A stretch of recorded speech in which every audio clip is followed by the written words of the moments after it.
मुझे कॉलेज में एडमिशन मेरी मौसी के शहर में मिला, इसलिए मैं मौसी के घर रहने लगी। मेरे मौसा जी घर पर नहीं रहते थे।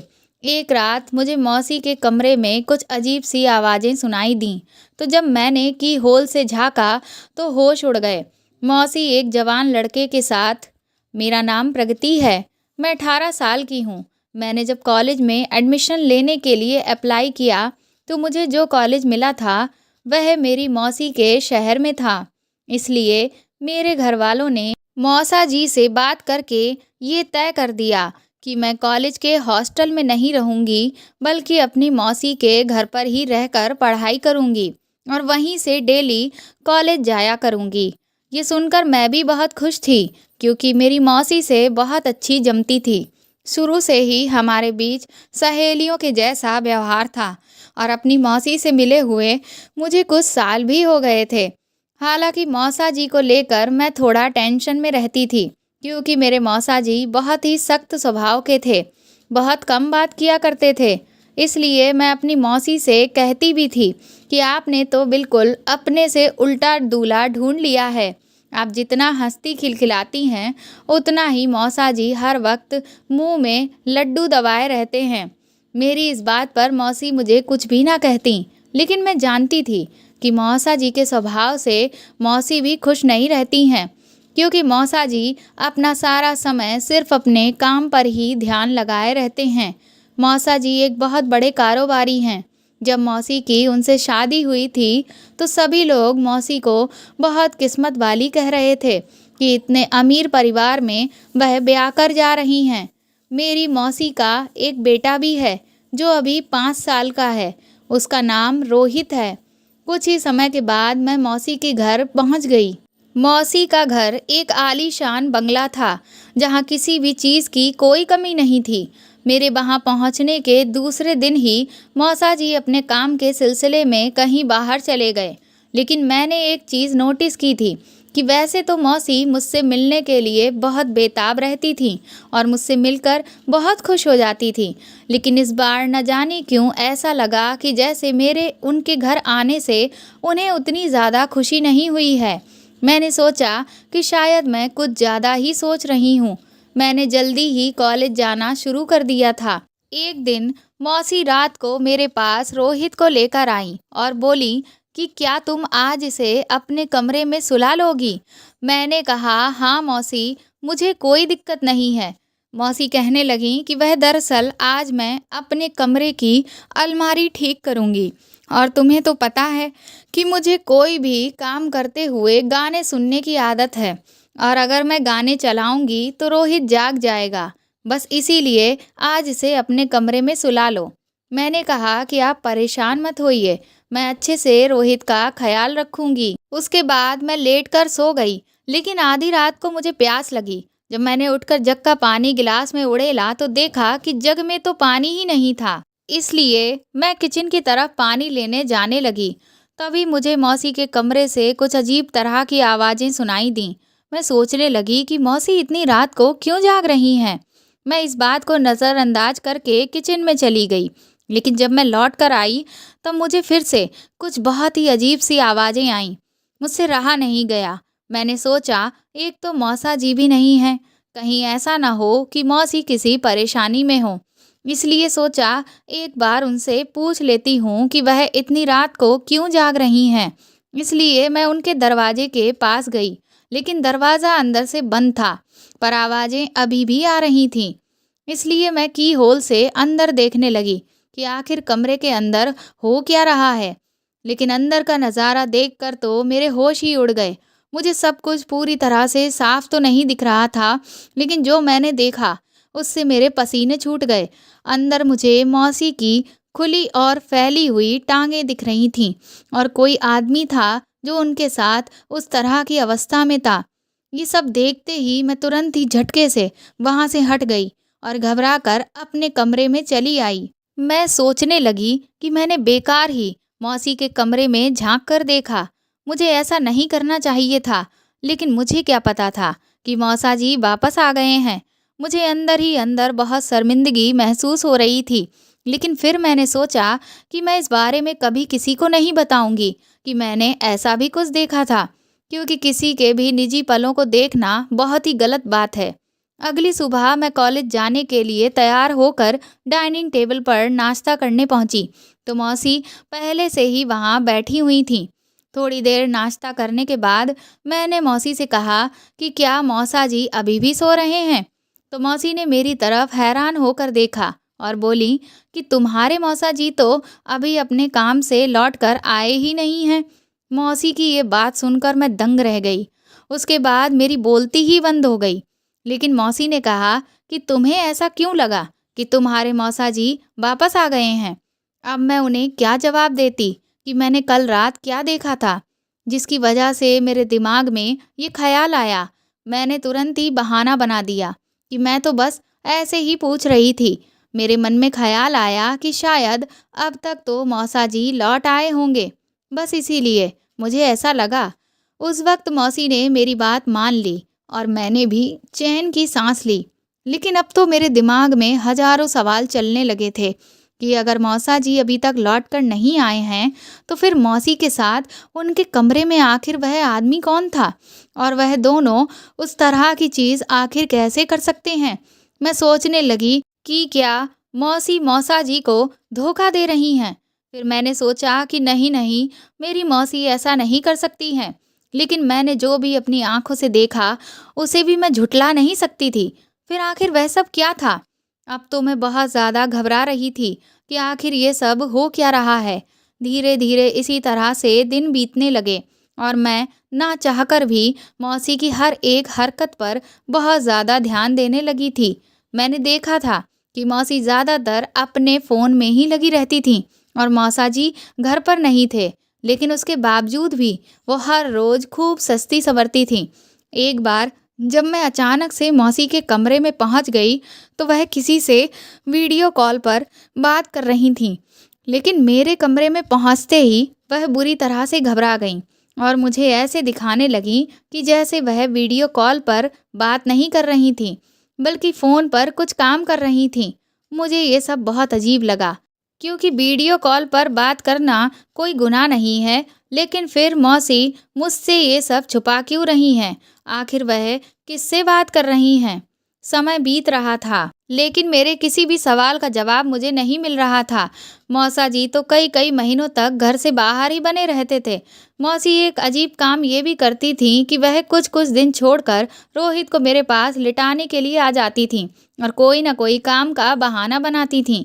इन सब की वजह से मुझे अब मौसी के ऊपर शक होने लगा था, क्योंकि पहले तो मैं जब भी मौसी के पास आई और अगर मौसा जी घर पर नहीं हुए, तो मौसी मुझे अपने ही कमरे में लिटाती थी और मुझसे ढेर सारी बातें करती थी। लेकिन इस बार तो उन्होंने मुझे एक बार भी अपने कमरे में लेटने को नहीं कहा था और अब मुझसे बहुत ज़्यादा बात भी नहीं करती थी, बल्कि पूरा टाइम बस फ़ोन पर ही लगी रहती थी।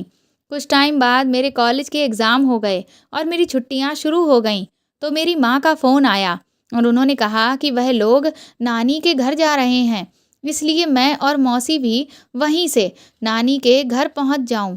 ये बात जब मैंने मौसी को बताई, तो पहले तो वह इनकार करने लगी, लेकिन शाम तक पता नहीं कैसे लेकिन उनका भी जाने का मूड बन गया और अगले दिन ही हम लोग वहां से नानी के घर के लिए निकल लिए। मेरी नानी के यहाँ पर एक बहुत ही प्रसिद्ध और खूबसूरत मंदिर था। अगले दिन हम सभी लोग उस मंदिर में भगवान के दर्शन करने के लिए गए। हम सब भगवान के चारों ओर परिक्रमा कर ही रहे थे कि तभी मैंने देखा कि एक लड़का बड़ी तेजी से आया और वह ठीक मौसी के पीछे आकर जबरदस्ती लाइन में खड़ा हो गया। इस बात से मुझे बहुत गुस्सा आया। मैंने सोचा कि मैं अभी आगे पहुंचकर इसे डांट लगाऊंगी, लेकिन तभी मैंने नोटिस किया कि वह बार बार मौसी से चिपकने की कोशिश कर रहा था और मौसी भी उसे देखकर बार बार मुस्कुरा रही थीं। ये सब देखकर तो मैं बुरी तरह से दंग रह गई कि आखिर ये हो क्या रहा है। क्या मौसी उस लड़के को पहले से जानती हैं? जब हमारी परिक्रमा पूरी हुई और हम सब घर की तरफ जाने लगे, तो वह लड़का भी हमारे पीछे पीछे ही चलने लगा। मौसी बार बार उसे तिरछी निगाह से देख रही थी और वह भी मौसी को देखकर मंद मंद मुस्कुरा रहा था। बाकी और कोई भी इन सब बातों पर ध्यान नहीं दे रहा था, लेकिन क्योंकि मैं पहले से ही मौसी पर शक करती थी, इस वजह से मैंने सब कुछ नोटिस कर लिया था।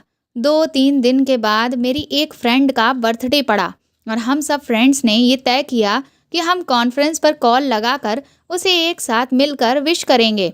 इसलिए मैं 12 बजने से कुछ देर पहले ही छत पर चली गई, क्योंकि बात करने से नीचे बहुत ज़्यादा शोर होता और उससे शायद किसी की नींद खराब हो जाती।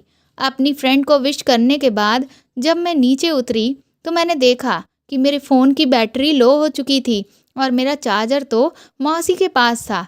इसलिए मैं उनके कमरे में अपना फ़ोन चार्ज करने के लिए चली गई। कमरे में बाहर स्ट्रीट लाइट के जलने की वजह से बिल्कुल हल्की सी रोशनी आ रही थी। मैंने जैसे ही फ़ोन को चार्जिंग पर लगाकर पीछे पलटी, मुझे ऐसा लगा कि जैसे मौसी के बगल में कोई शख्स लेटा हुआ है। ये देखकर मैं पहले थोड़ा रुकी। मैंने सोचा कि मैं पास जाकर देखूं, लेकिन फिर मैंने सोचा कि पता नहीं ऐसा करना ठीक होगा या नहीं।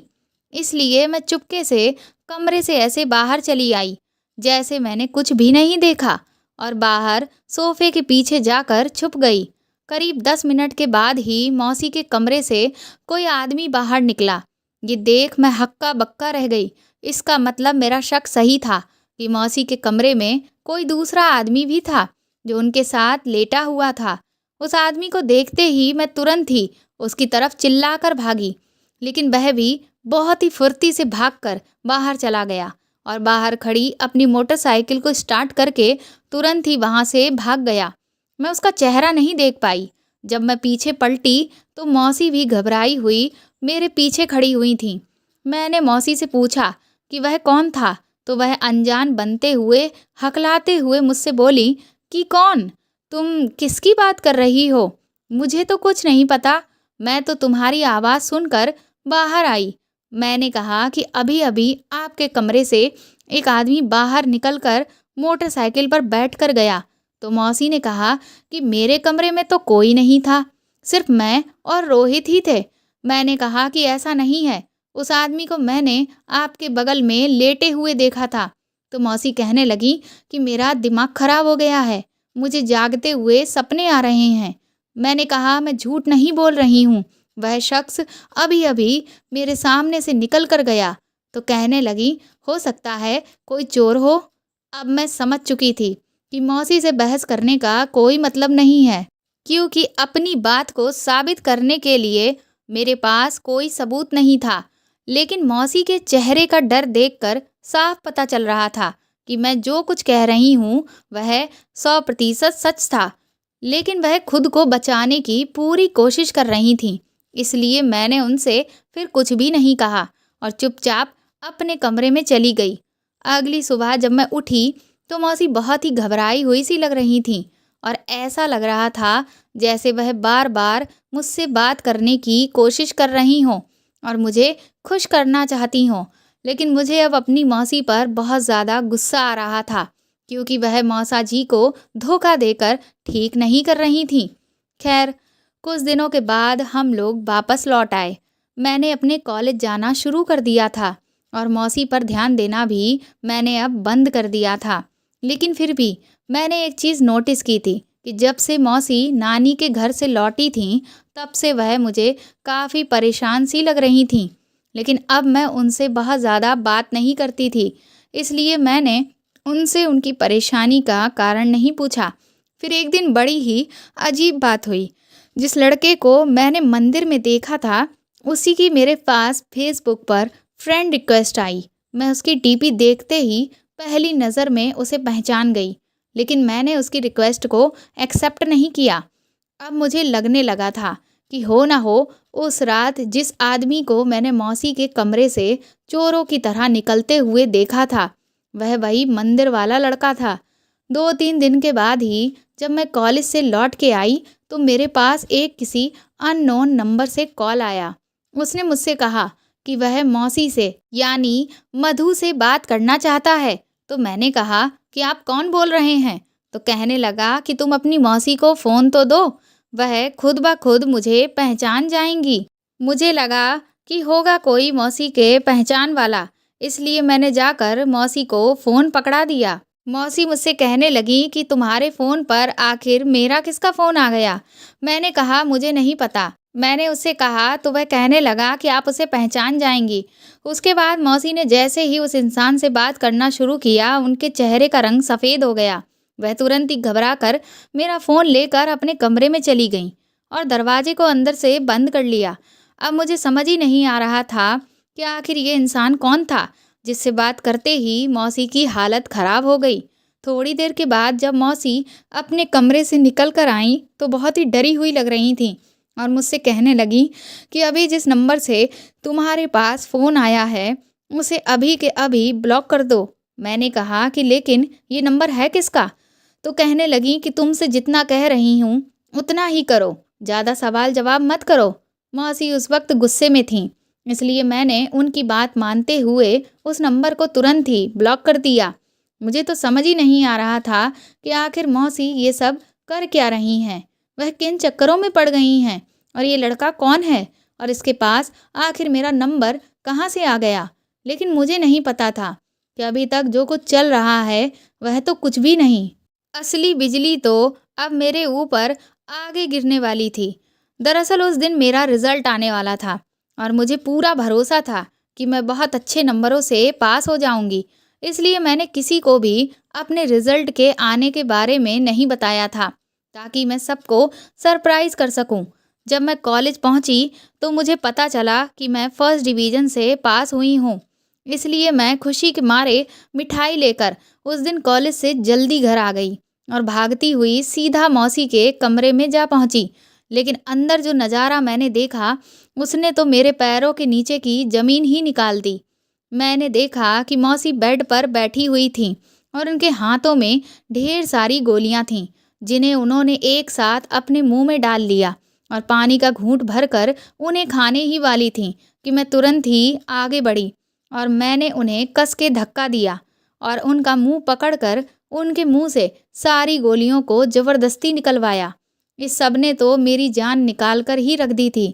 जब सारी गोलियां मौसी के मुंह से निकल चुकी थीं, तब जाकर मैंने चैन की सांस ली। मौसी बुरी तरह से फूट फूट कर रो रही थीं। मैंने उनसे कहा कि आपका क्या दिमाग खराब हो गया है? आप ये क्या करने जा रही हैं? आपने एक बार भी अपने पति और अपने छोटे से बेटे के बारे में नहीं सोचा? आपके बाद उनका क्या होता? और फिर आखिर ऐसा क्या हो गया जो आप ऐसा घटिया कदम उठाने जा रही थीं? अगर मैं सही वक्त पर ना आती, तो ना जाने क्या से क्या हो जाता।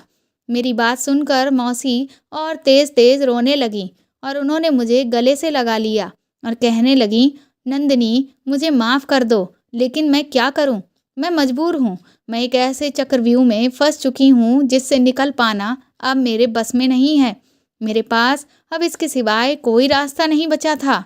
मैंने मौसी से कहा कि आखिर बात क्या है जो आप ये सब करने को मजबूर हो गई हो? तो मौसी कहने लगी कि तुम्हें नहीं पता, मैंने एक बहुत ही बड़ा पाप किया है और उस पाप की ही आज मुझे ये सज़ा मिल रही है। मेरे कदम गलत दिशा में चले गए और उसका ही नतीजा आज मैं भुगत रही हूँ कि मैं कहीं की भी नहीं रही हूँ। मैंने कहा, आप मुझे साफ साफ क्यों नहीं बताती? पहेलियाँ क्यों बुझा रही हैं? तो मौसी कहने लगी कि मैं तुझे ये सब नहीं बता सकती, क्योंकि मैं वैसे ही अपने किए पर बहुत ज़्यादा शर्मिंदा हूँ। तुझे बताकर और ज़्यादा शर्मिंदा नहीं हो सकती। तूने मुझे बचाकर ठीक नहीं किया। मैं इस ज़िंदगी के काबिल नहीं हूँ। मैंने मौसी से कहा कि आप ऐसी फालतू की बातें क्यों कर रही हैं? ऐसा कुछ भी नहीं है। आप बहुत अच्छी हैं और मेरी एक बात याद रखिए, हम सब इंसान ही हैं और हमसे गलतियाँ हो जाती हैं। अगर आपको किसी का ख़याल नहीं है, तो कम से कम रोहित का ख़याल तो करिए। आप उसकी माँ हैं। वह बेचारा तो अभी कितना छोटा है। क्या आप उससे प्यार नहीं करती? ये सुनकर मौसी और भी ज़्यादा रोने लगी। फिर बोली, नंदिनी, लेकिन अब मैं जिस परेशानी में फंस चुकी हूँ, उससे मैं अब निकल नहीं सकती। मैंने कहा कि दुनिया की ऐसी कोई भी मुश्किल नहीं है जिसका कोई हल ना हो। आप एक बार मुझे अपनी परेशानी बताकर तो देखिए। मौसी ने कहा, ठीक है, मैं तुम्हें सब बताऊंगी, लेकिन वादा करो तुम्हारे मौसा को इस सब के बारे में किसी भी हाल में पता नहीं चलना चाहिए। मैंने कहा, आप बेफ़िक्र रहिए, मैं किसी से कुछ नहीं कहूँगी। उसके बाद मौसी ने मुझे जो कुछ बताया उसे सुनकर तो मेरे ऊपर ऐसा लग रहा था जैसे एक के बाद एक बिजली ही गिरती चली जा रही थी। मौसी बोली कि तुझे तो ये अच्छे से पता है कि तेरे मौसा जी बहुत ही सख्त मिजाज के हैं और उन्हें अपने काम के आगे कुछ भी दिखाई नहीं देता। मैंने हमेशा से एक ऐसा पति चाहा था जो मुझे खूब प्यार करे। मैं उसके लिए तैयार हूँ तो वह मेरी तारीफ करे।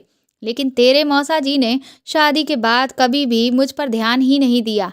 मैं चाहे कितना भी अच्छा श्रृंगार कर लूँ, चाहे कुछ भी कर लूँ, लेकिन उन्होंने कभी भी नज़र भर कर मुझे नहीं देखा। मैं हमेशा उनके प्यार को पाने के लिए तड़पती रही, पर उन्हें कभी भी मेरी कदर नहीं हुई। इस वजह से न जाने कब धीरे धीरे मेरे और उनके बीच दूरियां बढ़ती चली गईं और हम दोनों सिर्फ दुनिया को दिखाने के लिए ही एक पति पत्नी बनकर रह गए। मुझे अपनी ज़िंदगी में बहुत ज़्यादा अकेलापन महसूस होने लगा था। जब भी मैं अपनी सहेलियों के मुंह से उनके पतियों के बारे में सुनती कि इस बार एनिवर्सरी पर या करवा चौथ पर उनके पतियों ने उन्हें इस तरह का गिफ्ट दिया, या जब वह तैयार हुईं तो उनके पति उनकी इतनी तारीफ़ें कर रहे थे, या वो अपने पति के साथ यहाँ घूमने गईं, वहाँ घूमने गईं, तो मुझे बहुत ही जलन महसूस होती। मुझे यह कमी हर वक्त अपने जीवन में महसूस होती रहती। ऐसा नहीं है कि मैंने अपनी तरफ से अपने मन की बात तेरे मौसा जी को समझाने की कोशिश नहीं की, लेकिन मुझे उनकी तरफ से हमेशा यही सुनने को मिला कि ये सब चोचलेबाजी मुझे नहीं पसंद। चुपचाप गृहस्थी पर ध्यान दो और बच्चे को संभालो। क्या पति पत्नी के बीच सिर्फ यही सब होता है? प्यार की, मनुहार की कोई जगह नहीं होती। इस सब की वजह से धीरे धीरे मैं बहुत ज़्यादा उदास रहने लगी थी कि एक दिन मेरी एक सहेली मुझसे मिलने के लिए घर आई और उसने मुझे फेसबुक के बारे में बताया। उसने कहा कि आजकल तो लोग फेसबुक पर नए नए लोगों से दोस्ती करते हैं और अपना समय बिताते हैं, और ऐसा नहीं है कि तुम सिर्फ नए लोगों से जुड़ सकती हो, बल्कि अपने पहचान के लोगों से भी फेसबुक के ज़रिए जुड़ी रह सकती हो। फेसबुक पर अपनी तस्वीर साझा कर सकती हो और अगर उनसे बात करना चाहो तो उसकी भी सुविधा फेसबुक पर होती है। उसने तुरंत ही मेरी फेसबुक पर एक आईडी बनाकर तैयार कर दी, लेकिन मुझे उस समय कोई ख़ास रुचि नहीं आ रही थी। शाम को ही मेरे फ़ोन पर फेसबुक के नोटिफिकेशन की रिंगटोन बजी। मैंने जब देखा तो किसी एक लड़के की फ्रेंड रिक्वेस्ट पड़ी हुई थी। मैंने उसे देखकर नज़रअंदाज कर दिया। जब रात को मैं सारा काम निपटा कर फ़ोन लेकर बैठी तो मैंने देखा कि उस लड़के ने मुझे बहुत सारे फेसबुक पर मैसेज कर रखे थे, जिसमें उसने लिखा था कि मैडम, आप रिक्वेस्ट एक्सेप्ट करने में इतनी देर क्यों लगा रही हैं? क्या आपको मुझसे दोस्ती करने में रुचि नहीं है, या फिर आप भाव खा रही हैं? मैंने उसके इस मैसेज को पढ़कर भी उनका कोई रिप्लाई नहीं दिया।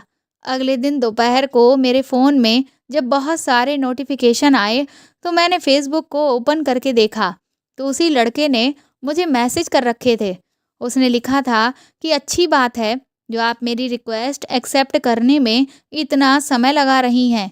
खूबसूरत लोगों को पूरा हक बनता है कि वह अपने चाहने वालों को इंतज़ार करवाएं। उसकी ये बात पढ़कर मैं सोचने लगी कि क्या वाकई में मैं खूबसूरत हूँ, क्योंकि शादी के बाद तो मेरे अंदर से ये ख्याल ही कहीं खो गया था। उस दिन भी मैंने उसके एक भी मैसेज का जवाब नहीं दिया, लेकिन वह हर रोज़ मुझे लगातार मैसेज करता जिसमें वह मुझसे रिक्वेस्ट करता कि मैं उसकी फ्रेंड रिक्वेस्ट एक्सेप्ट कर लूँ, क्योंकि मैं उसे बहुत अच्छी लगती हूँ और एक अच्छा दोस्त तो हर कोई अपने जीवन में चाहता है। उसके अलावा ना जाने वह मेरी कितनी तारीफ़ें करता। फिर एक दिन मैंने सोचा कि ये बेचारा हर रोज़ मुझे मैसेज करता है और मैं हूँ कि इसकी रिक्वेस्ट एक्सेप्ट ही नहीं करती। इसलिए मैंने तरस खाकर उसकी फ्रेंड रिक्वेस्ट एक्सेप्ट कर ली।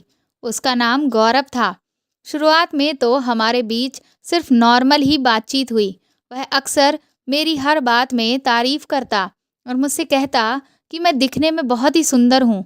उसकी बातों में न जाने कौन सा जादू था कि उससे बात करके मुझे धीरे धीरे अच्छा लगने लगा और फिर तो जैसे उसे हर बात बताने की मेरी आदत सी हो गई। उसे ना जाने कैसे मेरे मूड का पता चल जाता था कि कब मैं उदास हूँ या कब मैं परेशान हूँ। वह मेरी बात करने के अंदाज से एक बार में ही मेरे मन की बात समझ लेता था।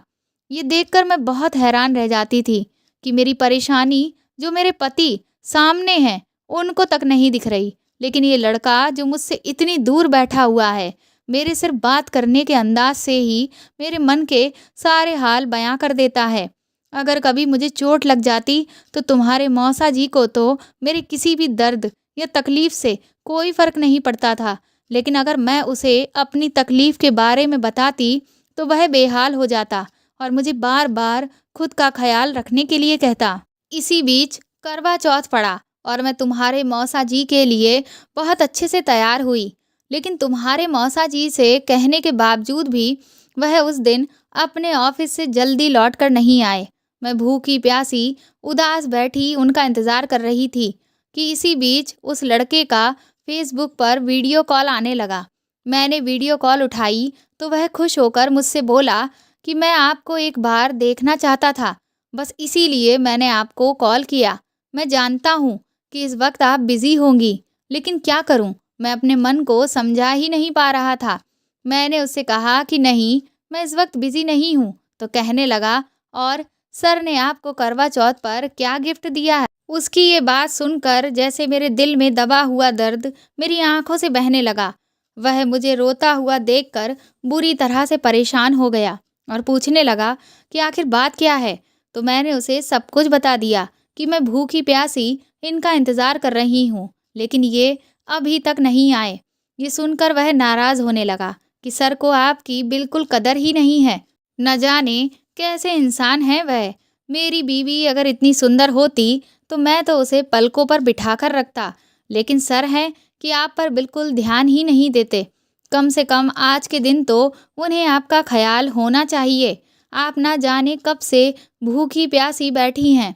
वह मुझसे बोला, लेकिन आप अपने मन को उदास मत करिए, मेरी खातिर एक बार मुस्कुरा दीजिए। मैंने उससे कहा कि मेरा अब बिल्कुल भी मुस्कुराने का मन नहीं है। तो कहने लगा कि सच में आज भी सर ने आपका मूड खराब कर दिया। वह बोला, अगर मेरी बीवी होती ना तो करवा चौथ के दिन तो मैं भी उसके लिए व्रत रखता और ढेर सारे गिफ्ट्स भी ला कर देता। मैंने उसे कहा, तुम तो बड़े ही रोमांटिक पति हो। तो कहने लगा, और क्या, आपने मुझे क्या समझ रखा है, मैं आपके सर की तरह थोड़ी ना हूँ। फिर वह मुझे शरारत भरे लहजे में बोला कि इसीलिए तो मैंने आपको कॉल किया। मैंने सोचा कि हर कोई उस चाँद को देख रहा है, तो मैं भी तो अपने चाँद को देख लूँ। उसकी ये बात सुनकर न जाने क्यों लेकिन मेरे चेहरे पर मुस्कुराहट आ गई और वह भी खुश होकर बोला, अरे वाह! मेरा चाँद मुस्कुराते हुए कितना हसीन लग रहा है। मैंने उसे डाँटते हुए कहा कि तुम मुझसे इस तरह की बातें मत किया करो। तो कहने लगा, क्यों?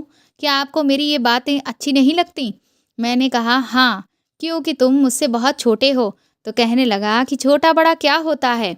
पसंद तो आखिर पसंद ही होती है। मैंने उसे समझाने की बहुत कोशिश की, लेकिन वह मेरी बात मान ही नहीं रहा था और फिर उसने मुझे प्रपोज़ कर दिया, जिसे सुनकर मेरे होश ही उड़ गए। मुझे उस वक़्त समझ ही नहीं आया कि आखिर ये अचानक से क्या हो गया। वह कहने लगा कि वह मुझे दिलो-जान से चाहता है और मुझे तुम्हारे मौसा जी को छोड़ने के लिए कहने लगा। मैंने उससे कहा कि तुम मुझे गलत समझ रहे हो। तो बोला कि आखिर इस सब में बुराई ही क्या है? मैं आपको सच्चे दिल से प्यार करता हूँ और आप भी मुझे। जब मैंने देखा कि वह मेरी कोई बात समझने को तैयार ही नहीं है, तो मैंने फ़ोन स्विच ऑफ करके रख दिया। उस दिन तुम्हारे मौसा जी करीब रात के 2 बजे तक लौट कर आए और बस उन्होंने एक फ़ॉर्मेलिटी के तहत मुझे पानी पिलाकर आराम से लेट कर सो गए। उस दिन भी उन्होंने मेरी तरफ एक नज़र भी नहीं देखा। उनकी इस बेरुखी से मैं बहुत ज़्यादा दुखी हो गई थी। लेकिन उस रात मैं गौरव के प्रपोज़ करने के बारे में सोचती रही। 3 दिन तक मैंने अपने फ़ोन को ऑन नहीं किया, लेकिन ये मैं ही जानती थी कि 3 दिन तक मैं खुद पर कितनी मुश्किल से कंट्रोल कर पाई। न जाने क्यों, लेकिन मैं भी उस लड़के की तरफ अब आकर्षित होने लगी थी। इसलिए 3 दिन के बाद मैंने खुद से ही जब फ़ोन ऑन किया, तो उसके इतने सारे मैसेजेस पड़े हुए थे कि क्या बताऊँ। उन मैसेजेस को पढ़कर लग रहा था कि मेरी फ़िक्र और दूरी में वह पागल हुआ जा रहा है।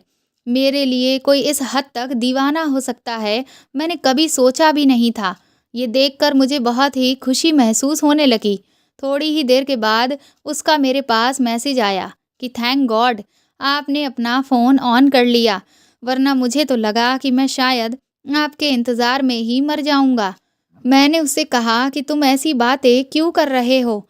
उस दिन के बाद से हमारे बीच बातचीत का जो तरीका था, वह बिल्कुल ही बदल गया था। मुझे वह अब पसंद आने लगा था और मुझे भी ये लगने लगा कि तुम्हारे मौसा जी के साथ रहकर मैं कभी खुश नहीं रह पाऊँगी। इसलिए मैं भी उसकी तरफ खिंचती चली गई। उसने मुझे अपने बारे में सब कुछ बता दिया था और मेरे बारे में भी सब कुछ जान लिया था। इसीलिए एक दिन अचानक ही वह मेरे घर आ गया। उसे देख कर के मैं बुरी तरह से घबरा गई, लेकिन गनीमत ये थी कि उस दिन तुम्हारे मौसा जी घर पर नहीं थे। हमने साथ में बहुत अच्छा समय बिताया। मुझे जो खुशी उसके साथ मिली थी, वह इससे पहले कभी नहीं मिली। फिर तो वह अक्सर ही घर आने लगा और हमने अपनी हदें पार कर दीं। जब हम लोग नानी के घर गए थे, तो वहाँ मंदिर में भगवान के दर्शन के वक़्त भी वह मुझे वहाँ पर मिलने आया था और जिस इंसान को रात को तुमने कमरे से बाहर निकलते देखा था, वह और कोई नहीं, वही था। मैं पूरी तरह से उसके प्यार में पड़ चुकी थी और उससे शादी करने का मन बना चुकी थी।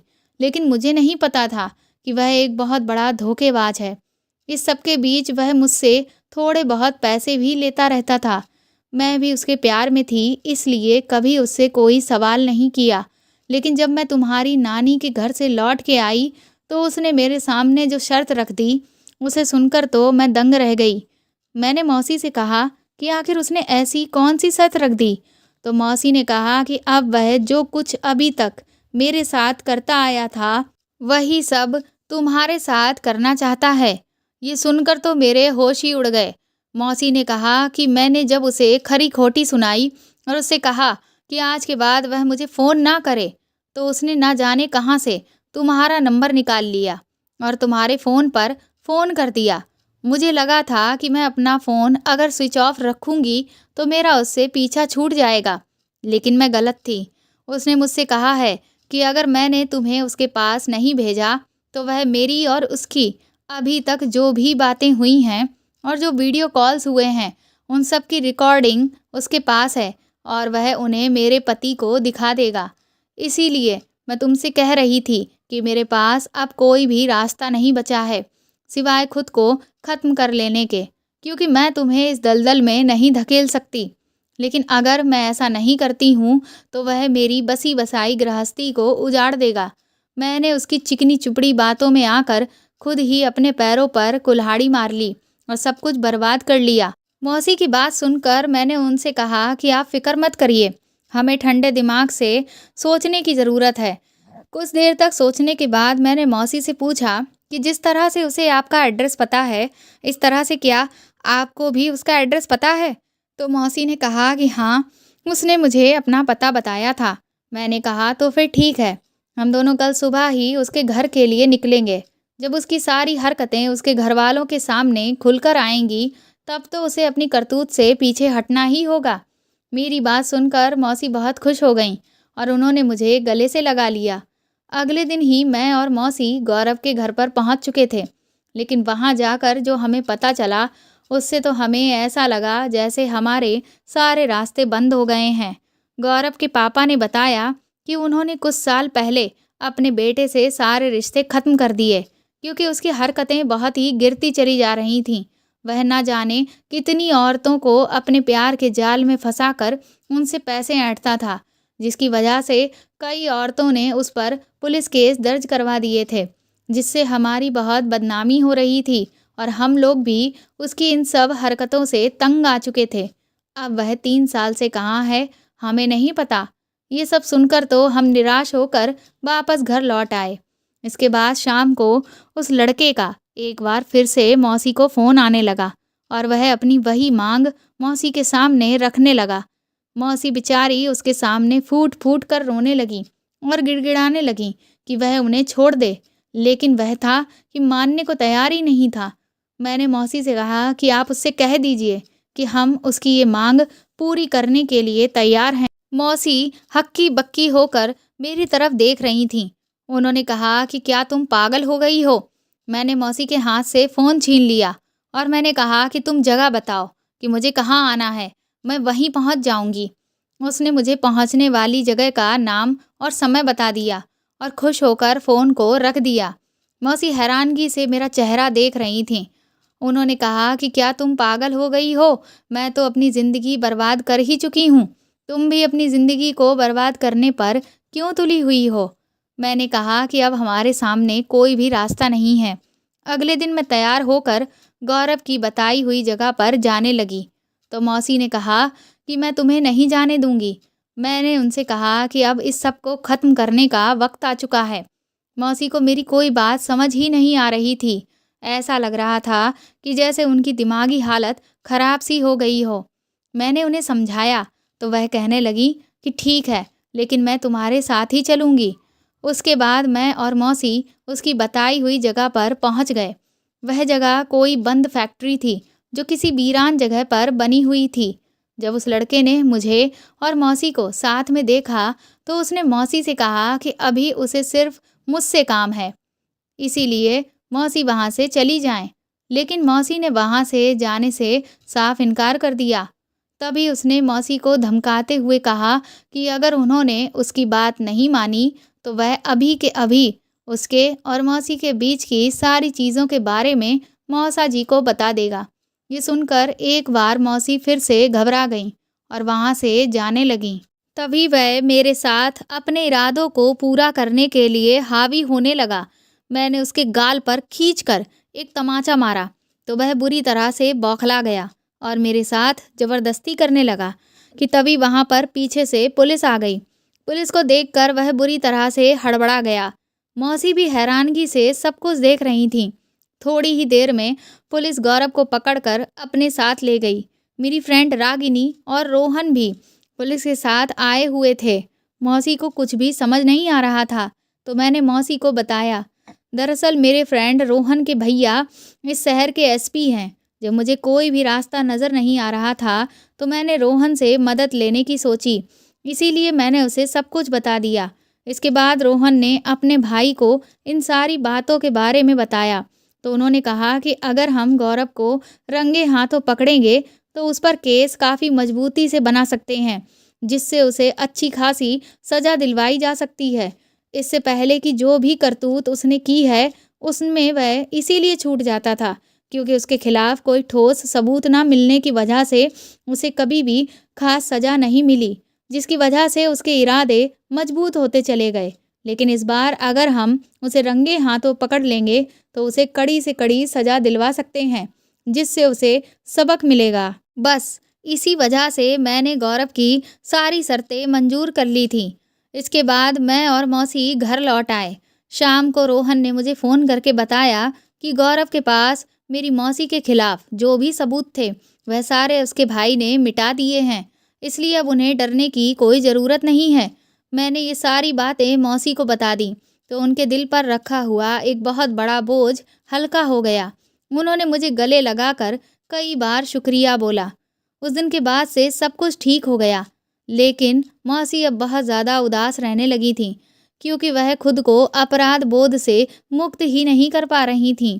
मैंने मौसी से कहा कि इंसान को दूसरे से प्यार की उम्मीद ज़रूर रखनी चाहिए, लेकिन इसका मतलब ये नहीं है कि अगर हमें वह प्यार ना मिले, तो हम खुद से प्यार करना छोड़ दें। हमें अपने आप से प्यार करना कभी नहीं छोड़ना चाहिए। अगर मौसा जी आप पर ध्यान नहीं दे रहे हैं, तो क्या हुआ? आप बताइए, क्या आप खुद पर ध्यान दे रही हैं? मेरी बात सुनकर मौसी मेरी तरफ हैरानगी से देखने लगीं।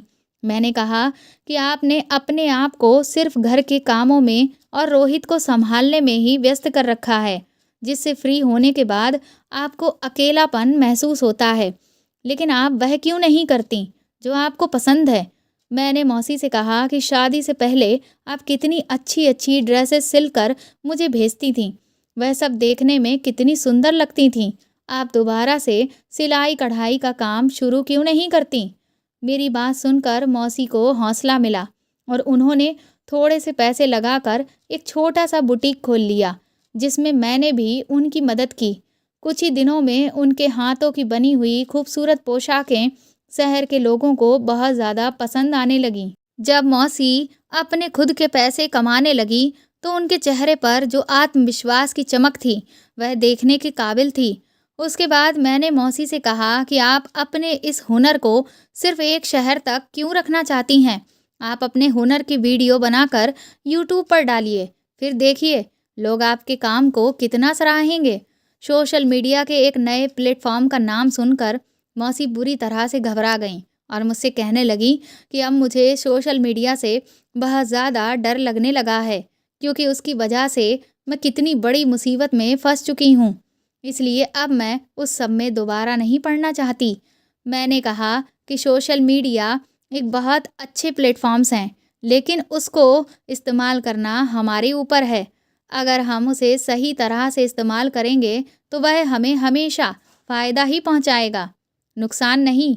इसलिए आप फ़िक्र मत करिए। मैंने मौसी के वीडियोस बनाकर यूट्यूब पर डालना शुरू कर दिए और 1 साल के अंदर अंदर ही यूट्यूब पर भी मौसी के वीडियोस बहुत पसंद किए जाने लगे और उनकी बनाई हुई ड्रेसेस की डिमांड्स देश के अलग अलग हिस्सों से भी आने लगी। इसलिए मौसी ने अपनी ड्रेसेस को ऑनलाइन सेलिंग करना भी शुरू कर दिया। धीरे धीरे मौसी की पहचान एक बिजनेस वुमन के तौर पर होने लगी।